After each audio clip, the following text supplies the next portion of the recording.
Alright, so this knife thoughts video is going to be on this knife, and this is the Great Eastern Cutlery made, where is it? Cutlery Pioneer in Woodland Micarta. So the model number is 23 for the 23 pattern, 5 for the drop point blade shape, 1 for the single blade, 20 for the year of production, and then an L for the liner lock. And this is a recent knife from Great Eastern Cutlery. They've been doing the run of this 23 pattern and finished the double blades, the trapper version, and are now into the single blade liner lock version. And I did get some of the two-bladed trapper versions, but those knives are more collector pieces for me, and I'll talk a little bit more about why in a second. But I wanted to get one of these because I thought it would make a good user. And the biggest thing I'm going to talk about on this knife is the fact that it is a liner lock. So Great Eastern Cutlery has done several different patterns with the liner lock, and this isn't an exhaustive list, but a couple that come to mind are the 85 pattern, the 35, and a few others. But I've really never had or kept a liner lock GEC because the way liner locks are traditionally done is they have this tab that sticks out to unlock the blade. And that differs somewhat from most modern liner locks, like the classic Ontario Rat 1, where rather than a tab that sticks out, there's a cutout that allows access to unlock the liner. The other thing that's interesting about a traditional liner lock is that, again, unlike a modern where it's only the pressure of the spring applied to the side of the tang of the blade that kind of creates resistance to opening. On a traditional liner lock, it still has the back spring. So as you open it, it still has that back spring pressure to open, and then you have both the liner lock and the resistance from the spring to keep it from closing. So it's another difference that it's kind of redundant, right? You have both. But I wanted to get this again because I thought it would be a good user, and I did get the two-blade version of this, ended up selling it, but I really like this micarta, and I think it makes for a really nice using knife with these great jiggings, and you can see that those are pretty deep. This is what they call their muslin micarta, but with this jigging pattern and what looks like a little bit of a burn discoloration.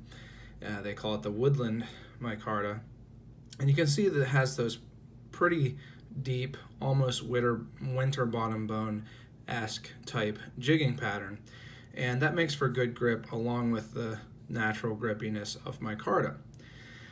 The other reason I thought that this would make a good user is because it's a really nice knife in a single blade configuration.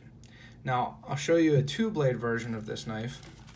This is the 23-5-220 in red tail jig bone, and a beautiful knife. I think probably going to go down as one of GEC's classics. A really nice rendition of the inspiration for this pattern, the Remington. But in the two-blade version, it's a pretty thick, heavy, hefty knife. So it's a little bit less easy to carry compared to the single blade. So I thought that this would make a nice user because you get a really long, useful blade with that drop point blade shape, nice flat grind, and it's, you know, carryable with the single blade configuration, so it's not quite as thick or heavy. Also, the micarta is probably slightly lighter than the bone also. So I wanted to try it out, you know, get it as a user because I was getting other knives from this run as collectors. This one, which you saw, I'm going to keep it because I just think it's so nice and such a great rendition of the original. And then also the Allegheny Mountain Knife Collectors Association 2020 Club Knife and the Shaner Sportsman's Club 2020 Club Knife are both the two-blade versions. And I will be doing a video on all of the knives that I get from this run, or the knives that I keep at least. So keep an eye out for that. The last reason that I decided to get one of these, and the main thing I want to kind of show in this video, is the fact that this tab is much smaller on this rendition or this year's run of the 23 than it has been on previous runs, both of the 23 liner lock, which I believe they have done in the past, and also in general on GEC's liner locks. If you come from the modern knife world, you might still think that this looks like a large tab, but compared to their previous runs of liner locks, it is noticeably smaller. And I'll try to put a picture into the video here for you to compare, but it looked to me like they really did a good job of making it so that it would still be usable, but not create as much of a hot spot. And when I got this, I was really happy with how it felt in hand. You can see this finger goes really kind of above this tab, and the other fingers kind of fall below and then below there. And also one thing to be aware of is when I'm using a knife, tend to use it more in this type of pinch grip than in a hammer or this type of pinch grip. But it is pretty comfortable. Now you can sometimes feel it if you're really bearing down, but it's not kind of obnoxious as I felt previous GEC liner lock tabs were. I felt that they were over exaggerated and unnecessarily big, and I'm happy to report that, at least in my opinion, this one does not feel that way. It doesn't seem like it would really create an issue of hot spots unless you were doing some really heavy carving or something where you're doing kind of rolling cuts like that.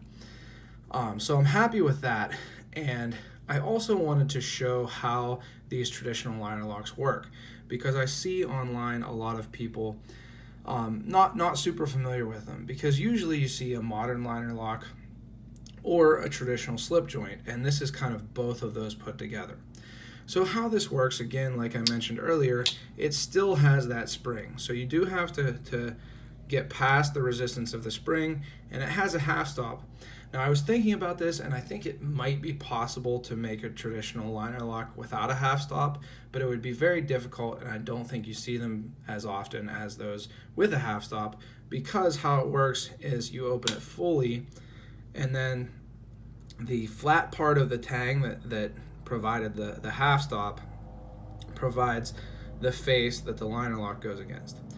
But that brings me to another difference between a traditional and a modern liner lock, is that if you look in here, and it's going to be tough to see, you can see that this has a couple things that are different. First, it doesn't actually interface with the tang. It goes the whole way across, and you can see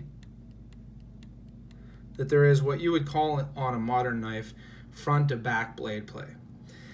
And that's not an issue on this knife because, again, it has that spring, so it's always going to go back to fully open.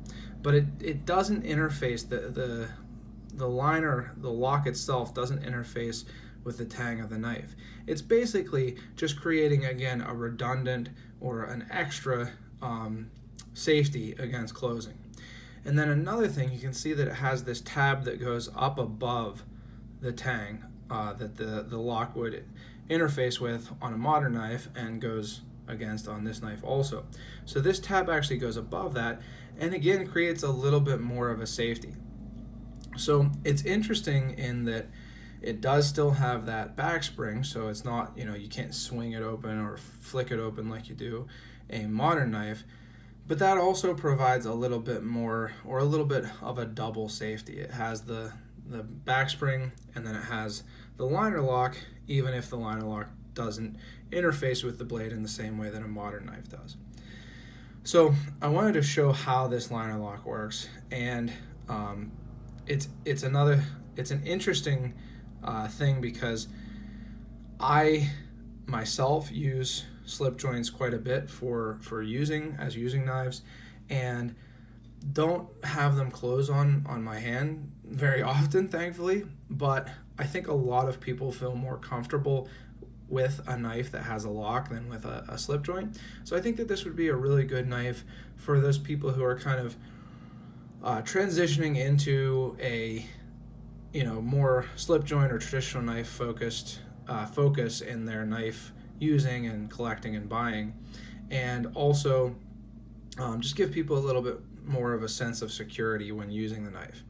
And being that I think this is a great user, that's, I think, a welcome thing, especially with so many people who are new to traditional knives becoming interested in GEC. Now, real quick before I end this video, I want to talk about the construction. This knife is very well made. The shield is pretty well fitted. Like I said, the handles are really nicely jigged. It has a satin finish on the bolster and the shield. The blade looks to be nicely ground. I haven't sharpened it yet. It has this matching etch with the tube. It is well centered, pretty well centered, actually better centered than it looks in the video, I think, and doesn't have a proud tip, which I'm really happy with. No gaps whatsoever on the back spring, really nice on that, and really no gaps between. As you can see, the liner is actually a second liner. It's not the brass liner that forms the main liner, it's a second one. No gaps there. Now, a lot of people have also talked about how hard the snap is on this knife. I think part of that, I mean, it is a strong spring, but I think part of the fact of people calling this I've seen 8 or 9, I've even seen some people call it a 9 or 10. I wouldn't say that. I would say it's a 7.5, maybe an 8, 7 to 8. And I think part of that might be that this is such a good knife for those who are newer to traditional knives and newer to GEC. It does definitely have a strong spring. I'm not saying that it's not a strong spring, but for me, this is, oh, I forgot to unlock it there. This is not really a nail breaker at all. It's smooth, but another thing with this really square tang, with the square end that these knives have, it has, there's a kind of a ramping pressure.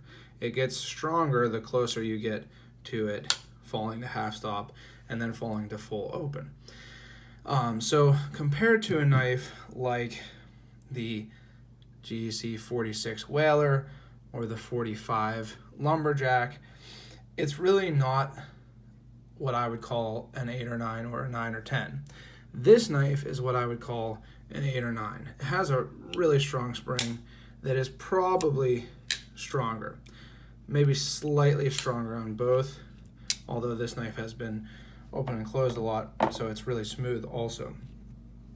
This knife has what I would call, again, an 8 or 9 with more of a 9 or 10 on the pen blade. So the spring, again, I'm not saying that it's not a strong spring. I'm not criticizing anyone who finds it to be a nail breaker. It's just not a nail breaker for me.